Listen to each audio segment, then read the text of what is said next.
So this deck that I have pulled up right now is disgusting in the best way. This is actually an infinite combo in Standard. That's right, you heard me correctly. There is an infinite combo in Standard. So all my Commander players know that it's oftentimes considered rude to bring infinite combos to the table, although competitive spiky players know that all's fair on the ladder. So that's what we're going to be doing today. So this infinite combo that I'm speaking of involves Grinning Ignus. Thank you, Strixhaven, for Grinning Ignus. You can pay 1 to return it to your hand to get 3 mana. Activate only as a sorcery. Okay, and it costs 3 for a 2/2. You combo that with Birgi, that whenever you cast a spell, you add 1 red to your mana pool until you end your turn. You don't lose that mana as steps and phases end. So what that does is that produces infinite enter the battlefield triggers with Grinning Ignus. And so there are a couple of, so what that does though, you put Grinning Ignus onto the battlefield, you bounce it back up to your hand, then you put it back on the battlefield again, then you bounce it back up to your hand, then you put it back on the battlefield again, and you're netting 0 mana the whole time. It's an even result on mana. So you need some kind of payoff. The combo itself isn't going to win you the game. So Flynn, you're correct. I am early. Believe it or not, I'm sick of being late. Good morning, my friend. How's it going? So it's so you have this infinite combo, and there are a couple of things you can do with it. One is Terror of the Peaks, that whenever a creature enters the battlefield, it deals damage equal to its power to another to any target. So you can, each time the Grinning Ignus hits the battlefield, you just shock your opponent's face, and so that can win you the game. But Terror of the Peaks costs 5, and so getting to Terror of the Peaks is going to be a little bit tricky. Meanwhile, there's an uncommon from M21 that didn't get a lot of love, called Quirion Dryad, which is a 1/1 for 2. Whenever you cast a spell that's white, blue, black, or red, put a +1/+1 counter on it. So here's how we do this. On turn 2, you play Quirion Druid, or Quirion Dryad rather. On turn 3, play Birgi. Turn 4, Grinning Ignus combo, and each time you put the Grinning Ignus down, the Quirion Dryad gets an additional +1/+1. Now, if your opponent doesn't have any blockers, that alone is enough to win you the game, because each time you do the loop, the Quirion Dryad gets a little bit bigger and bigger, and then it becomes infinitely large, and you swing for the win. Now, if they do have blockers, they might think that, oh, well, this isn't gonna be the end of the game yet because they have a really, really big creature, but it doesn't have trample. And that's true, which is why we have Fling in the deck. We have Fling and Kazuul's Fury to make sure that we get one of those, because what we can do is, once we get the combo going on turn 4, we have theoretically an infinitely large Quirion Dryad, then we just fling it directly into our opponent's face for the win. That's really tough to interact with, and we can pull it off as soon as turn 4. So that's the combo. I love it. I also have Snakeskin Veil and Adventurous Impulse in here. Adventurous Impulse, because all of our combo pieces are creatures, helps us dig for our combo pieces. Snakeskin Veil also helps us protect our combo pieces. So if we have to play things out a turn late to hold mana back and protect them from removal, we can. We also have Fire Prophecy, which is a great way to help filter our hand a little bit, as well as get rid of our opponent's pesky attackers. And then we also have Mila, Crafty Companion, in here, but you'll notice we don't actually have any white mana in the mana base. So we're not playing this for Mila. We're playing this for Luca, because Luca does a couple of things. Luca's +1 draws us additional cards, especially for discarding creatures, and Luca's -2 actually allows us to bring one of our combo pieces from our graveyard onto the battlefield. So the turn when we can go off, if the game has run long and we've needed to play Luca, we can do that. And if everything goes sideways, we can actually -7 Luca and get the Terror of the Peaks style emblem that can win us the game. So Luca's one of those planeswalkers where every single one of his abilities helps us in some way, and so we have 2 in here. Because, I mean, in a perfect situation, if we get the nut draw, we're not going to be dropping any 6-drops, but if we need to, he's a great one for us. And then we also have Turntimber Symbiosis, because most of the time this is just going to be a land, but if the game runs long and gets a little grindy, we have an opportunity to dig for one of our combo pieces and possibly pull it onto the battlefield. And then when all else fails, if we can't pull off the combo, we can always Bonecrusher Beats, because this card is busted. It's just busted. So yeah, so we also have that in here. So that's the deck. I really love this thing. I'm not gonna lie. So far it's got a 66% win rate on the ladder. So we're gonna bust it out and see if we can keep that streak alive. This is kind of a goofy hand. It doesn't really give us what we need, but Fire Prophecy and Adventurous Impulse will help us dig for the combos. So let's see what we can do.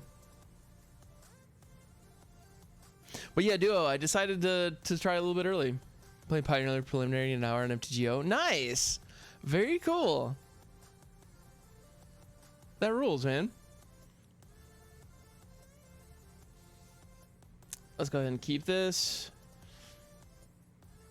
And I also, you know, so not only am I early, I also, I don't know if you guys have noticed, but I've switched to low profile earbuds to monitor the levels. So like, I figured those big gumpy cans, the sound quality on them admittedly was a lot better. So I might be going back to them. We'll see. But I figured I'd try something new. And our opponent is taking plenty of time. Actually, I'm not mad to see that. Let's grab the mountain. And yes, Duo Cat, I did up the cost on the deck building challenge. I know. No, I upped the cost on the deck building challenge just because, frankly, I had a deck that I really wanted to show off, and I've been, yeah, inflation. It's just one of those things where it's been, the deck building challenges and the drafts are super fun. I'm really glad, you know, like I enjoy doing them. All right, we need to get our hands on Birgi, and we need it yesterday. We're blasting the scoots. Booping the scoots. So one of our bone crushers go. All right. But anyway, so I was just I found myself spending, you know, my whole stream simply redeeming channel points. Just don't make it expect you to play it and you'll be fine. I mean, yeah. Let's get rid of that scoot as well. And let's go on the attack.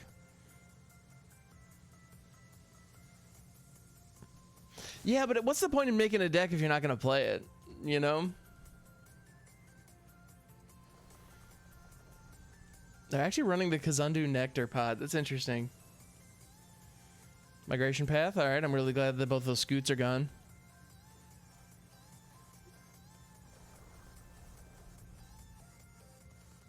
The Nectar Pot's going to make this infinite combo a little bit longer than it would be otherwise. All right, let's go. Bonecrusher. Playing Dimir Control. Oh, yeah. No, Flint, and I know a lot of people have a lot of channel points, and so I'm not trying to stop anybody. If I was trying to stop people from doing it, I would disable it completely. Oh, and we're in deck tech mode. Let's go in gameplay mode. You're our best of Sea God. That's a card. Alright, that changes my plans a little bit. Except not really. I still have the Grinning Ignus in hand.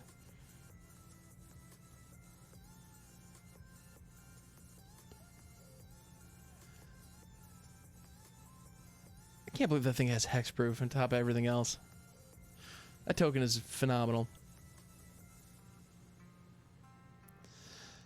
Alright, so hopefully we're going to draw into Birgi here. And we did not, alas. Just Fury, Grinning Ignus, live and online. Let's go. I'm not attacking into that. So everything on my board gets to sleep. Yep, naturally. Another Scoot Swarm, sure, why not? But yeah, no, Flint, I wouldn't expect to stop you.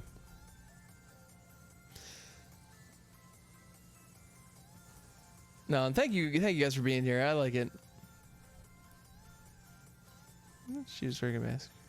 She has no clue what was happening, but like personality. Oh, thank you, Duo. That means a lot. I appreciate that very, very much. No, one of the biggest compliments I've ever received is, well, you know, one of the best compliments I could ever ask for is when people say I don't know anything about Magic, but I enjoy watching your stream. There we go. And with that, we've got the combo down. That Birgi off the top was exactly what we needed.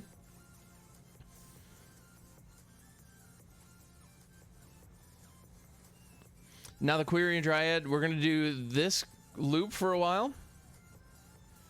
And we have Fling in hand. So we are going to be okay. Excellent. We got there, ladies and gentlemen. We got there. You know it. I love the loop. I think this combo is fairly competitive. Just need Grape Shot, right? Well, the Quirion Dryad and Fling is going to be our Grape Shot.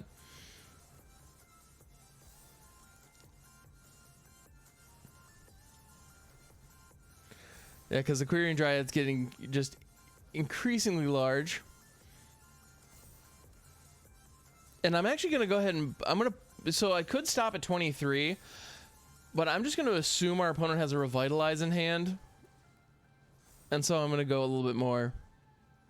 Grape Shot is banned in Pauper? I did not know that.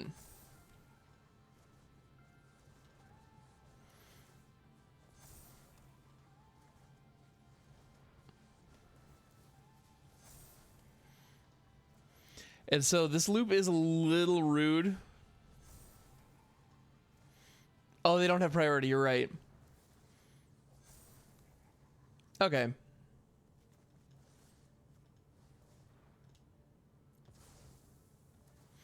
Boom, baby. Booyah. Got him. With this. I'm actually going to let Terror go here, believe it or not. Bellatrix Witherbloom plus Dark Prophecy. Interesting. Interesting. Adventurous Impulse. Let's see what we get here. A Mountain. I'll take it. Like this Dragon's Approach deck I've seen in Arena as well. Nice. I haven't played Dragon's Approach yet. That'd be super fun. Yeah, GM, I haven't seen any Dragon's Approach yet. But I'm sure it's a darn good time. Claim the firstborn on the Quirion Dryad. They're going to sacrifice that to a Village Rites. I got $10 says there's a Village Rites coming, which is going to be a real shame. So non-toxic, how's it going? So my Strixhaven foils have not curled and they've been open for a week. I'm flabbergasted. Nice. That rules. Birgi. No, non-toxic. That's amazing. Well done. And you still have, and you actually have access to Strixhaven so far? That's fantastic.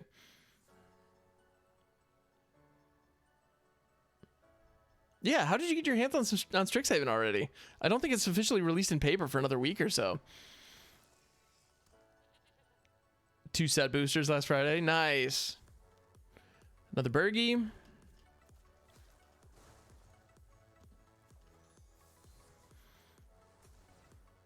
Oh, is it tomorrow, GM? Okay.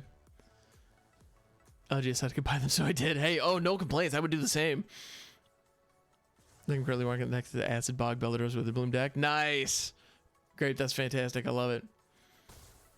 And then just take it. Interesting. Leaving the goat. Okay.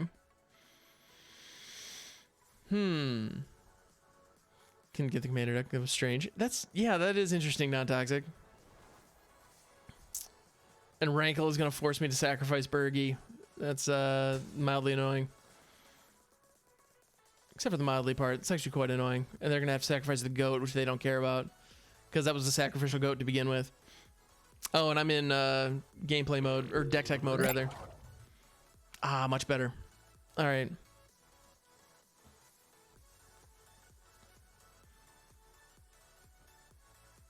Come on, give me a card. Let me draw a card. You know you want to. Come on, let me draw a card. You know you wanna. Come on, opponent. You know you wanna let me draw a card. Yeah, you do. You know you do. Aw. No card? Bummer. Okay.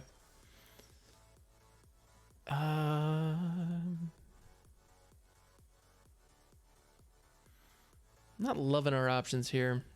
Kind of wishing I had that Terror of the Peaks now. Throw out Bonecrusher to get rid of to pull more removal out of their hand. Couldn't get, yeah. An Acid Bog Bellatrix Witherbloom deck. Great, that's intriguing. I like the idea. Shadrix and Rankle, interesting combination.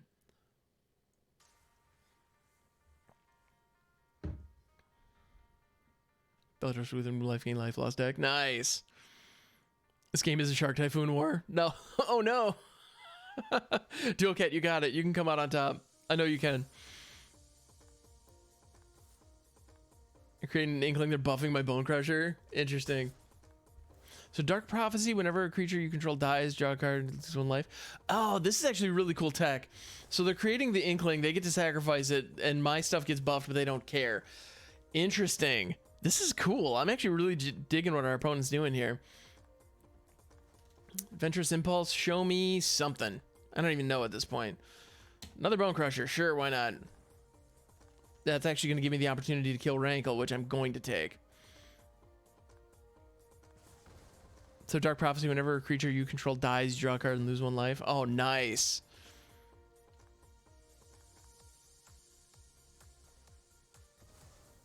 Village writes, hey, you know what? I'm going to lose this Bonecrusher, unfortunately, but that's okay. It's worth it. You got 2 and you still lost? No! I'm sorry, Duo. That stinks. Kai the Inexorable. Because I can pronounce Inexorable correctly. I'm guessing I'm going to draw a card here and lose a life, and they're probably going to get an Inkling token.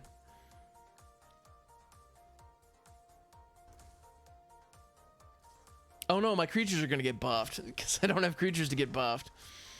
Yeah. Birgi.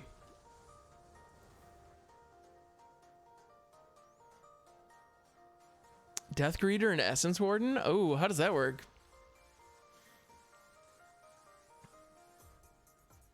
So let me go ahead and pull those up.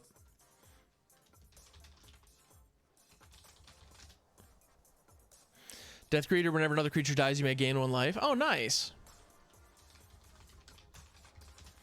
And then Essence Warden, whenever another creature enters the battlefield, you gain 1 life. Oh, cool. Yeah, GM, how do we get out of this? The way that we need to get out of this is we need to get...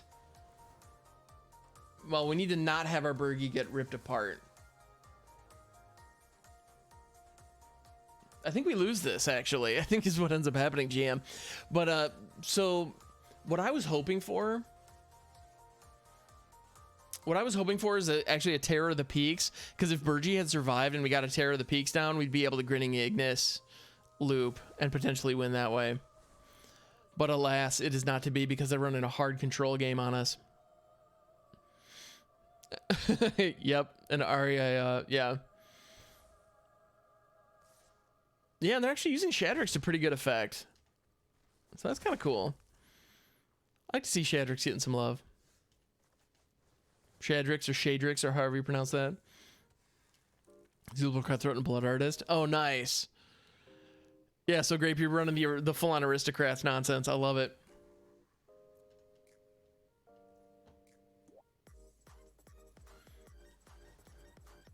I might as well make the Quirion Dryad a little bit bigger. Calling it Acid Bog. No, that's a good name for it. Absolutely. All right. Thank you so much for hanging out. I appreciate you. Have a wonderful day.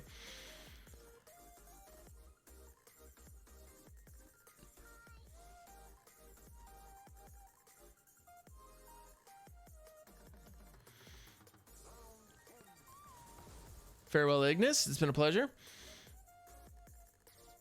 Yeah, we're just dead here. Ooh, and Vanishing Verse. Phenomenal card. Gonna flash the GGs. Absolutely. All the love going to Ari. Absolutely. All right.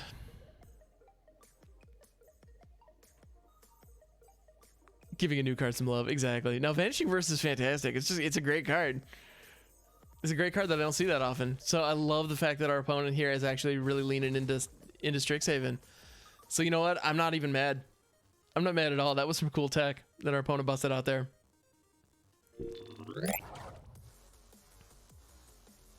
Fling's Pauper legal. There's a combo deck with Atog and Fling. Nice. Duo that rules. I can work with this. It's not amazing, but the only thing we're missing is Birgi and Fling.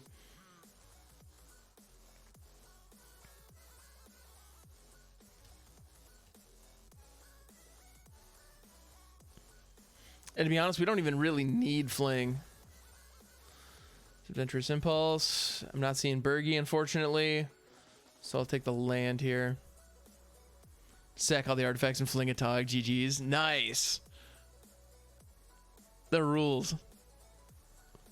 Stinging Lionfish. Talk about a card I never expected to see on the ladder. And in Diamond, no less. I'm kind of digging it, not gonna lie.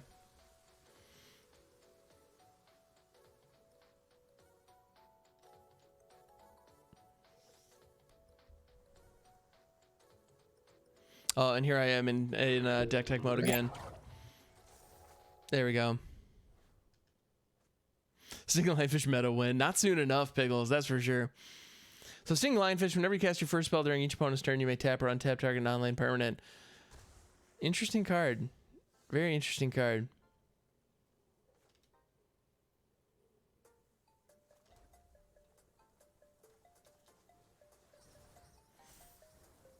Literally the starter deck, right?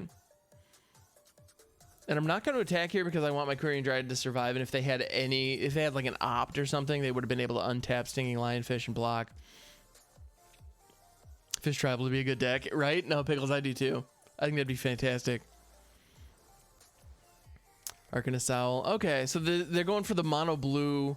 Well, I mean, it's Azorius, but they're going for, like, my guess is like the blue devotion artifact nonsense. Okay, that Banishing Light is gonna be a problem for us. Or is it?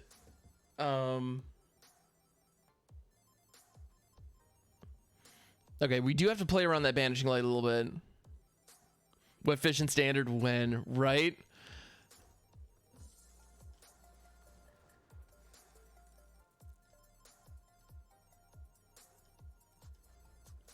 All right, I'm hoping that they get jumpy and throw that Banishing Light this turn and get rid of one of the... if they go for the Grinning Ignus, we'll be able to bounce it. I'm hoping they go for the bigger Quirion Dryad.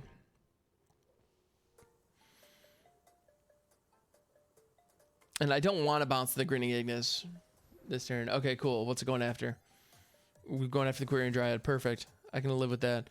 Now, if we top deck a Fling, we're golden. We win this game.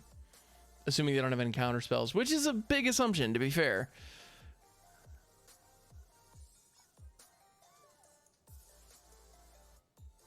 You're right. Foolish, foolish opponent. They have no idea what wrath we will bestow upon them here shortly.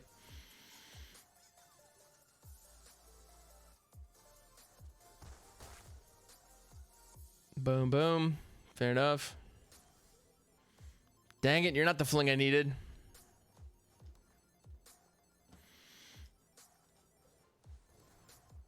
Combos are for kids, exactly. All right, so we're gonna have to do this the old-fashioned way. We're gonna have to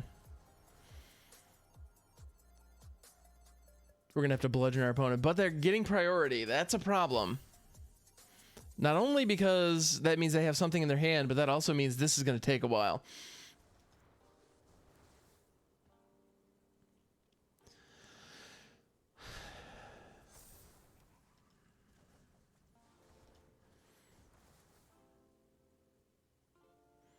Yeah. You're not wrong, Piggles. No, this taking a while is the main concern. Let's see. And there's nothing on the field that could give them priority, but if they're rolling the Stinging Lionfish, then they probably have an Opt or Revitalize or something like that in their hand. So they'll be able to tap down the Quirion Dryad. And now they're inspecting the combo. Can't wait for Sharks every time I cast a spell, right? No, Shark Typhoon's the best. If by the best, yeah, I mean the most frustrating card out there right now. Yeah, I also, I have experimented with this combo on mobile. I would not recommend it. Run for them in this deck. Very cool duo, very nice.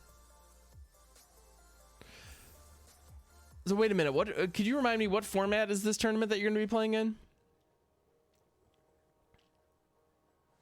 I thought you said I thought you mentioned Pauper earlier, but it's Pioneer. Got it. Yeah. Sorry, my coffee's still working its way into my bloodstream. Oh, thank you, opponent. Thank you for the nice. I appreciate that. What was the thing to play PCs or just other mobile players? No, you play against PC and mobile.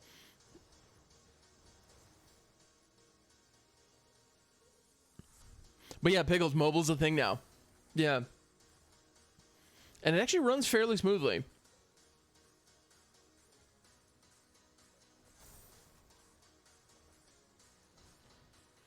Also, I would not recommend this deck playing in friendly competition.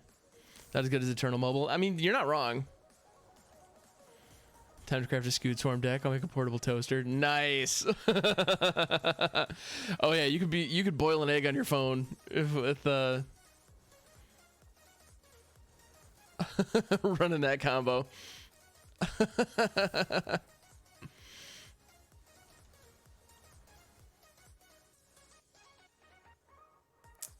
All right.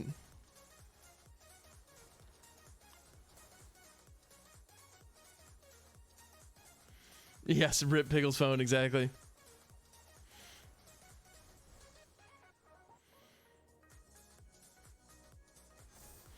Yeah, and they're going to tap down the Quirion Dryad before it has an opportunity to attack, unfortunately.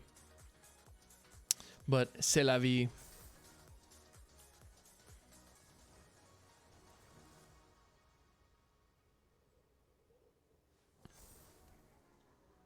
"30 minutes to go." No, we're not going to make the Dryad that much. We're gonna lock it right at the right at their health total. Now's your opportunity to tap it down. You also have a wall you can block with, so.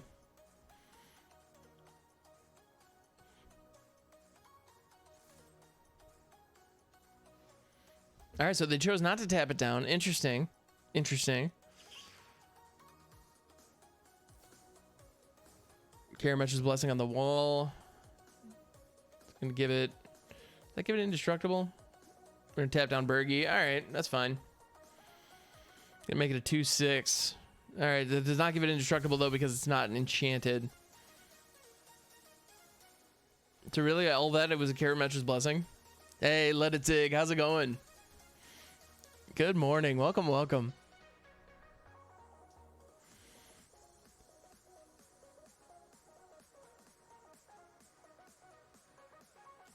All right, so I really wish that the untapped land we had was a mountain instead of a forest, but we'll see what we can do here.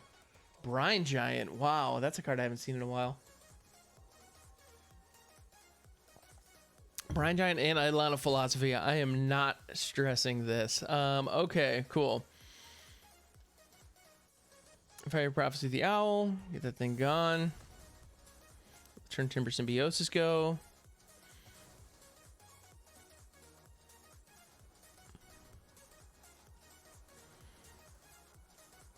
Tear the Peaks. Ignus combo. Wombo combo. Let's go.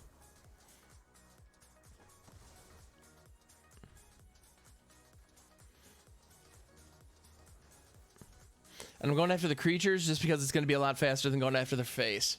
Got him. Excellent. All right, that felt really good, not going to lie.